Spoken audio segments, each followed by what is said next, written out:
আসসালামু আলাইকুম। এই যে ঈদ চলে আসছে আর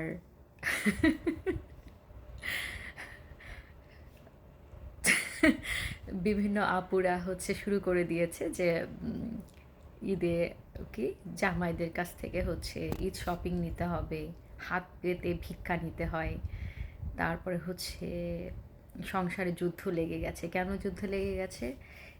রোজার মানে কি 14-15 দিন হয়ে গেছে, মানে কয়েকদিন আগেই দেখছিলাম, তো এখনো পর্যন্ত ঈদের শপিং করতে পারলাম না। এইসব দিয়ে ফেসবুক ভরে গেছে। আচ্ছা, তা আমার কাছে কথা যে ওই আপু এটা করেছে বলে, এই আপু এটা করেছে বলে কি আমাকেও ওই সেম কাজ করতে হবে, সেম ড্রেস সেম কিছু কিনতে হবে? বা একজন দেখলাম যে হচ্ছে স্টোরে দিয়েছে, তা মানে কত টাকা দামের সে হচ্ছে টপস কিনেছে, সে দামটা উল্লেখ করে দিয়েছে 27,000 টাকা। তা এটা আবার দেখা যাবে যে এরকম দেখা যাবে অনেকে তার হাজব্যান্ডকে বলছে যে 27,000 টাকা দিয়ে ড্রেস কিনেছে, আমি তো এখনও কিছু কিনতে পারলাম না। ব্যাপারটা কেমন আসলে? হচ্ছে শো অফ হয়ে যাচ্ছে না বেশি?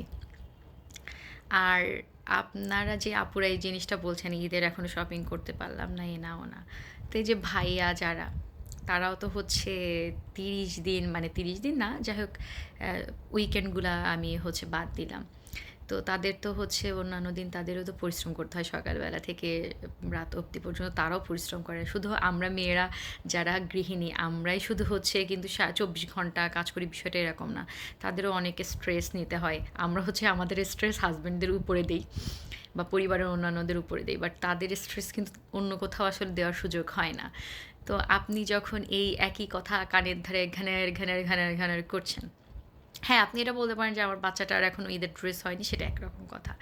ভাইয়াটা তো নেয়নি এখনও, সেও তো নিজে কোনো শপিং করেনি। কিন্তু আপনি বারবার করে একই কথা ধরুন বলছেন যে ও 27,000 টাকার কিনেছে, ও 24,000 টাকার কিনেছে, ও 30,000 টাকার শাড়ি কিনেছে জামদানি। তো এই যে এই ব্যাপারগুলো, এইগুলো বলা মানে কি কাউকে হচ্ছে প্রেশার দেওয়া। আপনি আপনার হাজব্যান্ডকে প্রেশার দিচ্ছেন কিন্তু ইনডাইরেক্টলি।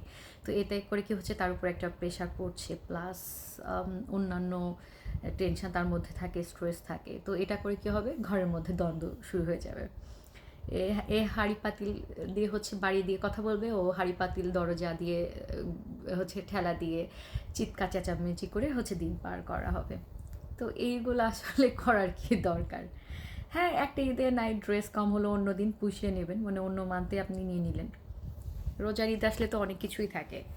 হ্যাঁ, জাকাত থাকে, তারপরে হচ্ছে প্রয়োজন হলে ওইটা এবার এক কাজ করেন, যে এই 30,000 টাকা 27,000 টাকা দিয়ে হচ্ছে ড্রেস কিনবেন, সেটা এক কাজ করেন আপাতত ঈদের সময় তো সব কিছুর দাম বেশি থাকে, তাহলে ওই জিনিসটা এখন যাদের প্রয়োজন, যারা গরিব মানুষ অসহায়, তাদের মধ্যে বিলিয়ে দেন 5,000 টাকা, বাকি টাকাটা রেখে দেন।